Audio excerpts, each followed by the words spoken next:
that torch cities, the radicals who ambush ICE agents, the activists who terrorize judges at their homes, all of them are foot soldiers in the same regime. A regime whose foundational ideology is that we're born either as victims or oppressors, and is the duty of revolutionaries to impose their vision of equity upon us all. To these people and this movement, the only acceptable goal is the destruction of the system and its leaders.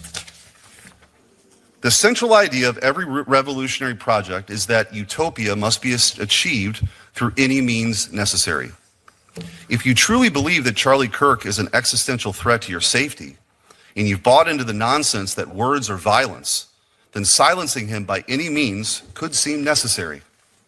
If you believe that mass migration is an inalienable right, then opening the floodgates to uncontrolled immigration, tearing down the border and attacking those who defend it might look like justice to you. If you believe that America was conceived in murder and built on stolen land, then you feel no moral obligation to respect and obey its laws.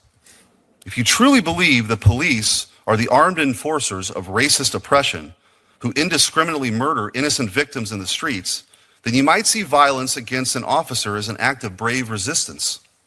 When Charlie Kirk was murdered, one of his killer's bullets was engraved with the message, "Hey fascist, catch." But who taught him that Charlie Kirk was a fascist? Who convinced him, I should say, that Charlie's hate made his murder a righteous act? Who told him over and over again that people who believe what Charlie Kirk believed are threats to our democracy? He didn't invent that worldview.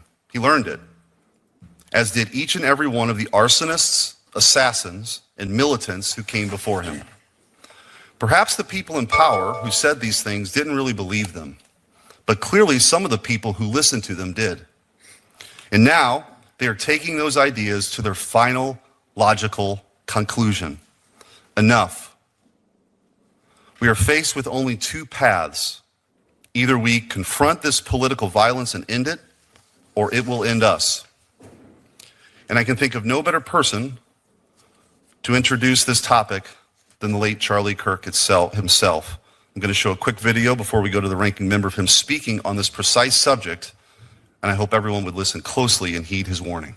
Now on Thursday, more violence from the radical left, this time directed at Turning Point USA and their group on the campus of UC Davis. Here with more, Turning Point USA founder, CEO Charlie Kirk. It's interesting, we were texting, about a week ago, and I kept saying, you know, it takes a lot of courage for you and your group and these young kids to be setting up in these hostile environments on college campuses. And, you know, lo and behold, it's not the first time it's happened, but we'll show the video as you're speaking. Tell us everything that went on. Yeah, it's shocking stuff. And it's a pattern now. We're seeing this happening on more and more campuses. So at the University of California, Davis, our brave Turning Point USA chapter was set to host Brandon Tatum as a Prove Me Wrong event. Goes up, sets a table. Anyone can go and have free speech and dialogue if they disagree. Antifa showed up, full masked, black outfits. They came in, took our gear, destroyed our tables, basically made the students had to flee, and the police did nothing to intervene, nothing whatsoever. Our courageous students had such resolve and fortitude that after this incident happened, they regathered and tried to do the event still about an hour later, but it wasn't the same, of course. This is after one of our Turning Point USA students at University of Texas, Dallas, had a bike lock thrown at her and actually had to be hospitalized for this treatment. Sean, we are seeing a disturbing pattern from the radical left, and we have data to now support it. According to the National Contagion Research Institute, 48% of left of center respondents say that it's justified to murder Elon Musk. 53% say that it would be justified to murder President Donald Trump. There are ballot measures in California that are being measured by far left activists that are being named, I should say, after Luigi Maggioni. We have to take a step back here and ask our question, what's really going on here? There's a deeper thing than just political disagreement. If you are on the front lines like our Turning Point USA students, you are potentially putting your safety, your well-being, and God forbid, your life in jeopardy for simply being a conservative on a college campus.